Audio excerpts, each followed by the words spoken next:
தட்டி கேட்கணும். தப்புங்கிறத எப்படியா சொல்லி ஆகணும். சொன்னால் தான் நிம்மதியாக தூங்குவீங்க.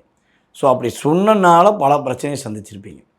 உங்களை தேடி பிரச்சனை வருதோ இல்லையோ, ஒருத்தவங்களுக்கு பிரச்சனைனா நீங்கள் அவங்கள தேடி போய் அந்த பிரச்சனையை சால்வ் பண்ணுறேன்னு சொல்லி உங்கள் பிரச்சனையை மாற்றிக்கிட்டு நீங்கள் அதிலே நிறைய கஷ்டப்பட வேண்டிய சூழ்நிலைகள் கடந்த காலங்களில் ஏற்பட்டிருக்கும் என்பது உண்மை. இது கோச்சார கிரகங்களுடைய அமைப்பின் ரீதியாக எடுக்கும். ஸோ இந்த நிலையிலிருந்து மாற்றத்தை கொடுப்பதற்காகவே ஒரு மிகப்பெரிய ஒரு முன்னேற்றத்தை கொடுக்கக்கூடிய அமைப்பாக சனி பகவானும் ரிலீஸ் பண்ணியிருக்கார் நிறைய விஷயத்தில். அதேபோல் நம்மளுடைய குரு பகவானும் பார்த்திங்கன்னா உங்களுடைய ராசிக்கு 8ஆம் இடத்துல இருந்த குரு பகவான் இப்போ 9ஆம் இடத்துக்கு வந்திருக்கிறார்.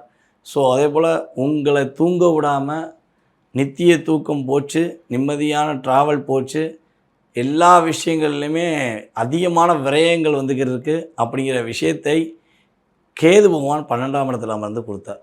அப்போ சித்தன் போக்கு சிவன் போக்குன்னு தான் வாழ்ந்திருப்பீங்க. எப்படி சித்தன் போக்கு சிவன் போக்குன்னா, எது நடந்தாலும் நடக்கட்டியா, எங்களுக்கு எல்லாமே நாங்கள் உணர்வுபூர்வமாக ஏற்றுக்கிட்டோம், வேறு வழி இல்லை, அவன் செயல் அப்படிங்கிற வார்த்தையை ஒப்படைச்சி வாழ கற்றுக்கிட்டோம். சில பேர் வழிபாடே நான் போகிறதே விட்டுட்டேன்,